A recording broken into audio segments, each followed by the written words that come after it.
contra 17 votos. Y el mismo día este acuerdo va a ser refrendado por la Cámara de Representantes. Y la Cámara de Representantes, la votación fue 285 votos frente a 144 votos de la Cámara de Representantes.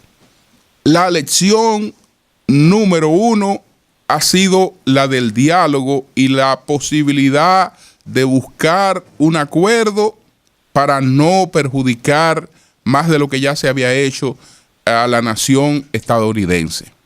Es decir, que las dos fuerzas políticas principales, pese a sus diferencias, tengan la conciencia de que esas diferencias no la pueden llevar hasta el extremo de causar mayores daños a toda la sociedad.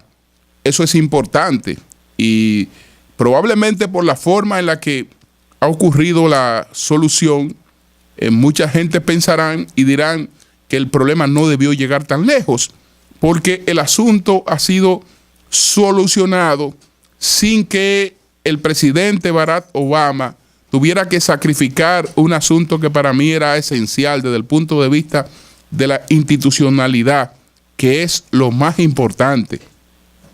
Al presidente Barack Obama se le quiso arrodillar y con él se pretendía arrodillar la institucionalidad estadounidense.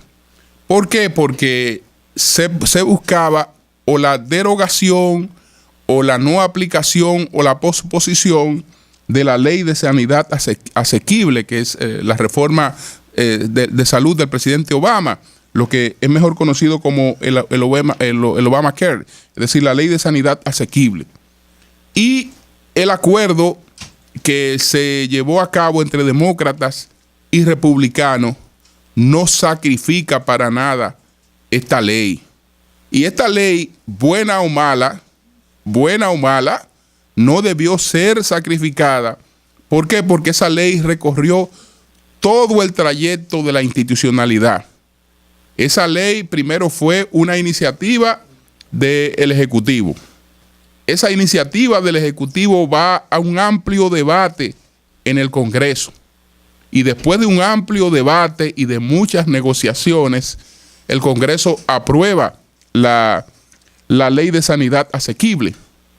Después que el Congreso la aprueba y el Ejecutivo la promulga, esa ley entonces es objeto de ataques de inconstitucionalidad y también se resuelven esos ataques de inconstitucionalidad.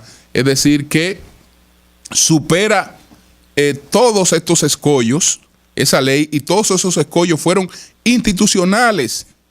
Entonces, el daño que eso le habría hecho a los Estados Unidos de América rompe con toda la tradición que ha sido importante para el gran desarrollo que ha alcanzado esa sociedad.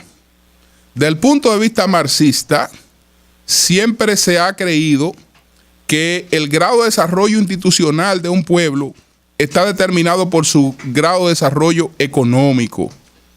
Y yo creo que lo que determina el desarrollo de un pueblo es la institucionalidad. Es decir, que el desarrollo económico no viene primero que el desarrollo institucional. Es el desarrollo institucional el que produce el desarrollo económico que después va a crear las fortalezas que van a permitir preservar una sociedad. Porque una sociedad, sobre todo, tiene una gran guardiana. ¿Cuál es la gran guardiana de la sociedad y de la institucionalidad en todas las sociedades del mundo? La clase media. La clase media sale del desarrollo económico. La produce el desarrollo económico de una sociedad. Pero el desarrollo económico de una sociedad primero ha pasado por un desarrollo institucional. Y eso es lo que ha tenido Estados Unidos desde su nacimiento. Reglas claras que permiten entonces que se invierta sin incertidumbre, oportunidades para todo el mundo. Una sociedad que ha sido desde su nacimiento, pese a la esclavitud y a otras cosas que fueron superadas con el tiempo, como la discriminación racial, ha sido una sociedad inclusiva. Entonces, esta pretensión de los republicanos era un atentado, era un golpe contra la institucionalidad democrática en los Estados Unidos. Y lo primero que hay que celebrar es que, pese a la duración de esta crisis, en ningún momento el presidente Barack Obama estuvo dispuesto a ceder en ese aspecto. Tal vez, para que las cosas no se fueran así en blanco, hubo una pequeña complacencia. ¿Cuál fue la complacencia? El presidente Barack Obama terminó complaciendo a los republicanos en una situación que se agrega a esta ley, a la ley de salud del presidente Obama, al Obamacare, a la ley de sanidad asequible. ¿Cuál es? Que las personas que soliciten subsidios, primero el gobierno haga una indagatoria clara de sus ingresos. Que si yo me presento a acogerme a un programa de subsidio, primero el gobierno haya determinado con una investigación exhaustiva si yo califico para ese programa de subsidio. Eso se añadió, pero después no hubo ninguna modificación, ni posposición, ni nada por el estilo. Todos los empleados federales regresan hoy a su actividad laboral. Se elevó el techo del endeudamiento, este acuerdo provisional hasta el día 7 de febrero. El Estados Unidos evitó el default, que es un motor importante de toda la economía mundial. Con esta situación de parálisis, pues generaba preocupación en todas partes del mundo. Entonces, razones de criterios, porque es importante que esto se tome en cuenta. Lo que había en Estados Unidos eran criterios distintos enfrentados, y eso puede ocurrir en una sociedad democrática, y una sociedad democrática lo que tiene que tener son mecanismos democráticos para esto. El hecho de que una parte de los republicanos respetara el acuerdo que se llevó en la Cámara, en el Senado, ha sido importante.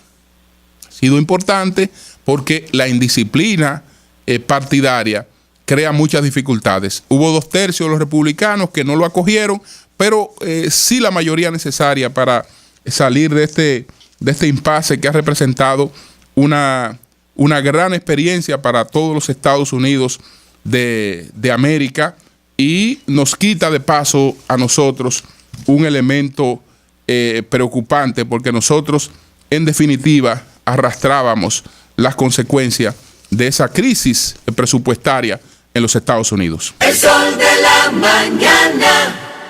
El sol de la mañana.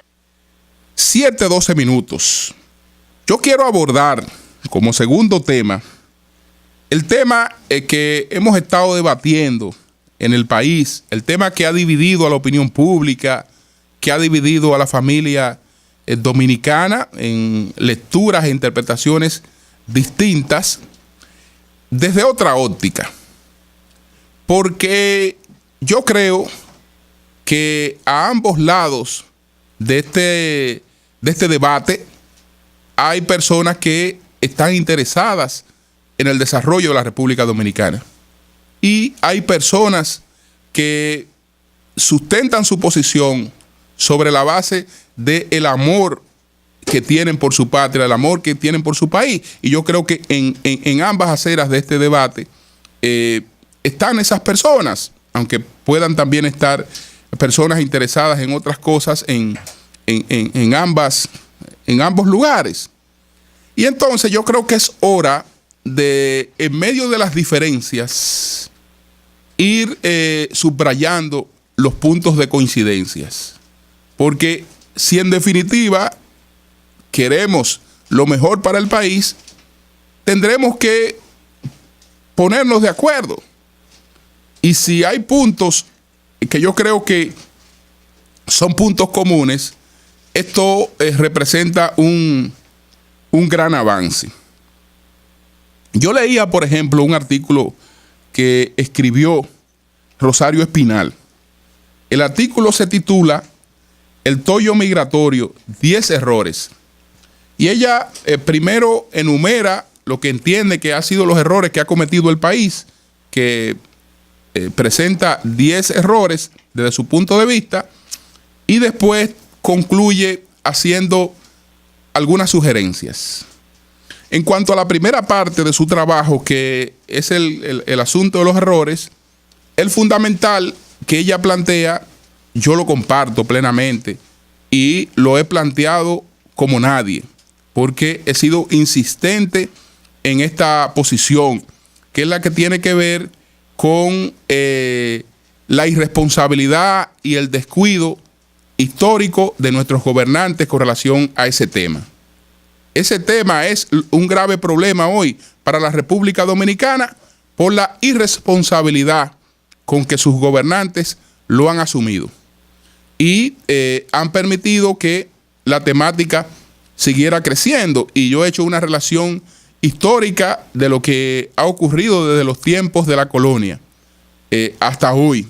Y en cada etapa nos encontramos con que lo que hubo fue un dejar hacer, dejar pasar, y esto va acumulando cada vez una problemática mucho más grave. Por razones de tiempo no voy a incursionar ahora en esas referencias históricas que he hecho en otro momento y que en cualquier otro momento pudiera refrescar. Pero en este planteamiento fundamental de estos errores, en esta parte yo comparto plenamente su planteamiento y también estoy de acuerdo con ella en otro planteamiento, en el planteamiento de que si no cambia esta conducta de irresponsabilidad de los gobiernos, una sentencia de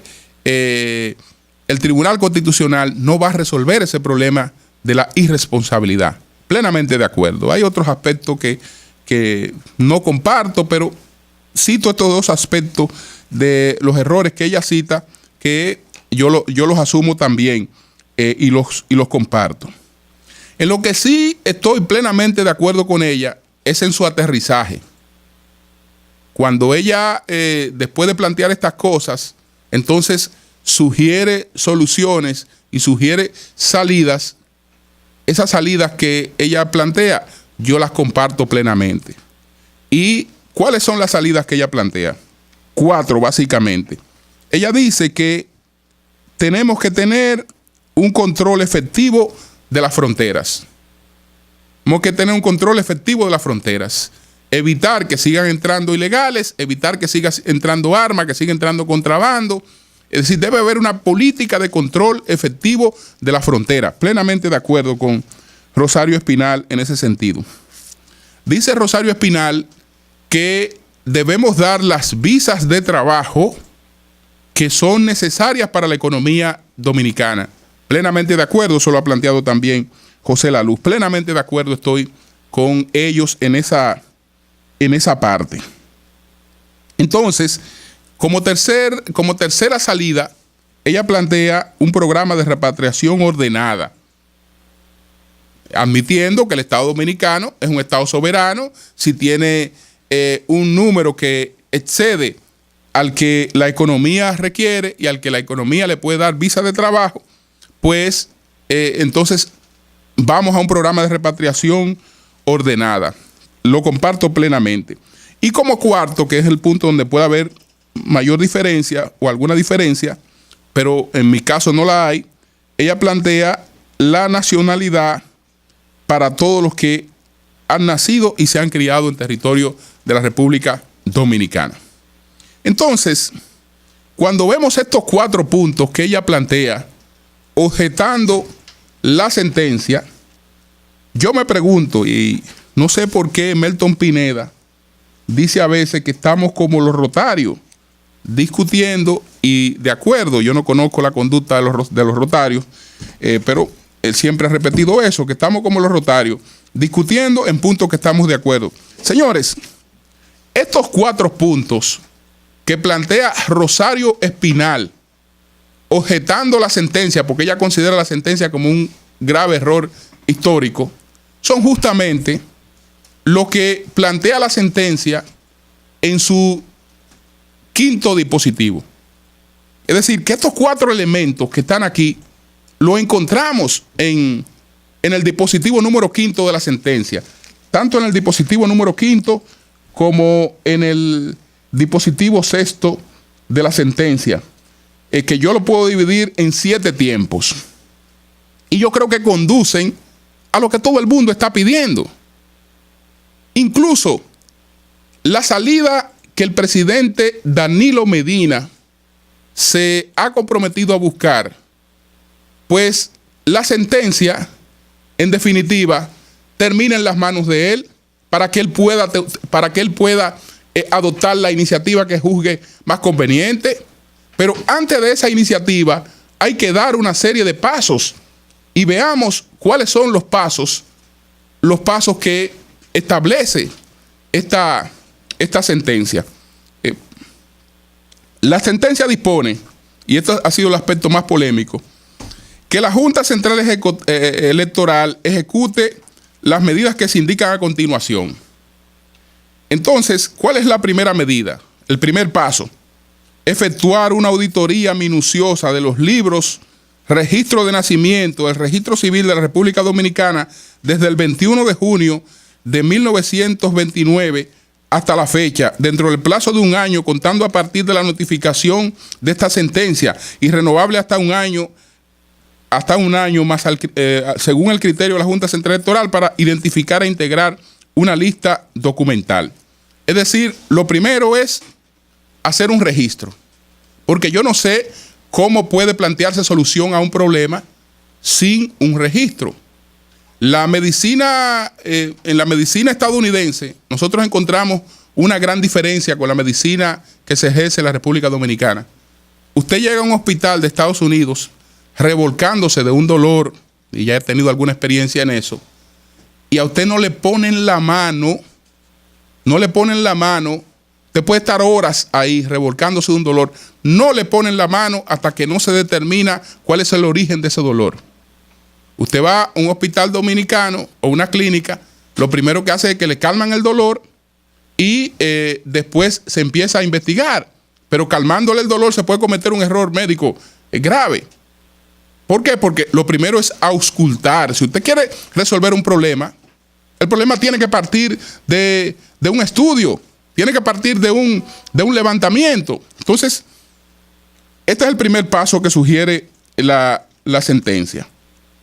El segundo paso: consignar una segunda lista de extranjeros que se encuentren irregularmente inscritos por carecer de las condiciones requeridas por la Constitución de la República para la atribución de la nacionalidad dominicana por ius soli, la cual se denominará lista de extranjeros irregularmente inscritos en el registro civil y en la República Dominicana. Es decir, lo primero es una lista de todos los extranjeros. Pero como todos los extranjeros no están registrados de manera ilegal, hay una segunda lista de cuáles son los que presentan algunas irregularidades. Pero nada de eso es para deportar ni para desnacionalizar, porque veamos cuál es el tercer paso: crear libros de registro especial anuales de nacimiento de extranjeros desde el 21 de junio de 1929 hasta el 18 de abril del 2007. ¿Por qué hasta el 18 de abril del 2007? Porque desde abril del 2007 ese problema está resuelto. Ese problema no existe desde abril del 2007, porque ahí entró en vigencia el libro de extranjería de la Junta Central Electoral, que no existía hasta entonces, cuyo libro también fue objeto de ataques de inconstitucionalidad por los mismos grupos que objetan esta sentencia. Sin embargo, la Suprema Corte de Justicia dijo que no era inconstitucional esta ley. Entonces, hacer este levantamiento hasta el abril del 2007, porque ya de abril del 2007 para acá existe ese levantamiento. ¿Pero para qué es esto? La lista de extranjeros irregularmente inscritos en el registro civil de la República Dominicana o los nuevos libros de registro de nacimiento extranjero, según el año que corresponda a cada uno de ellos, Un cuarto paso, notificar todos los nacimientos transferidos de conformidad con el párrafo anterior al Ministerio de Relaciones Exteriores para que éste, a su vez, realice las notificaciones que correspondan tanto a las personas que conciernen dichos nacimientos como a los consulados y a las embajadas o legaciones diplomáticas, según el caso, para los fines pertinentes. Es decir, toda la persona que aparezca con algún planteamiento de irregularidad será notificada ella y su consulado y todo lo que indica, porque tiene derecho a tener esa información. ¿Pero para qué? Para deportarla, para desnacionalizarla, para quitarle sus derechos. No. El quinto paso, que la Junta Central Electoral remita la lista de extranjeros irregularmente inscritos en el registro civil de la República Dominicana al Ministerio de Estado de Interior y Policía, que preside el Consejo Nacional de Migración, para que esta última entidad, de acuerdo con el mandato que le otorga el artículo 151 de la Ley de Migración, que es la número 285-04, efectúe lo siguiente: elabore, de acuerdo con el primer párrafo del indicado artículo 151, dentro de los 90 días posteriores a la notificación de la presente sentencia, el Plan Nacional de Regulación de Extranjeros Ilegales Radicados en el país.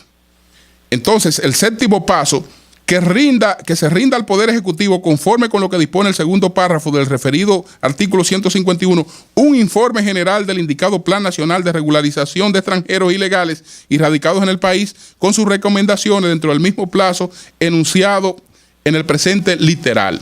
Es decir, ¿en manos de quién queda todo el levantamiento? Fíjense que todavía no se ha tomado absolutamente ninguna medida. Que después de pasar por el Plan Nacional de Regulación, habrán muchos casos que no quedan resueltos. Pero esos casos quedan en manos del presidente, para que el presidente promueva la iniciativa que juzgue más conveniente frente a esos casos. Entonces, en definitiva, la propia sentencia pone en manos del presidente, pero con un estudio. Porque si el presidente decidiera resolver el problema hoy, que no lo puede resolver, no está en sus manos resolverlo, porque no está en sus manos, pero si él decidiera resolver el problema hoy, ¿en base a qué lo va a resolver? Tiene que haber un levantamiento, y el levantamiento tiene que incluir a todos los extranjeros que se han registrado en el país, y entre todos los extranjeros que se han registrado en el país hay que ver cuáles tienen supuestas irregularidades. Ahora, que entre esos extranjeros que tienen supuestas irregularidades haya gente que haya nacido en la República Dominicana, que tenga arraigo en la República Dominicana, y que la República Dominicana tenga que tomar eso en cuenta para definir el estatus de esa persona, y eso es otra cosa. Pero eso es lo que se establece. Eso es lo que está establecido ahí.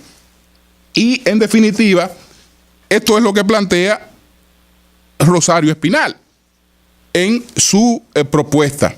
Que incluso objeta la amnistía, lo que fuera. Sus propuestas son básicamente estas, que como ustedes los ven, con algunas diferencias, son los mismos puntos que sugiere esta sentencia.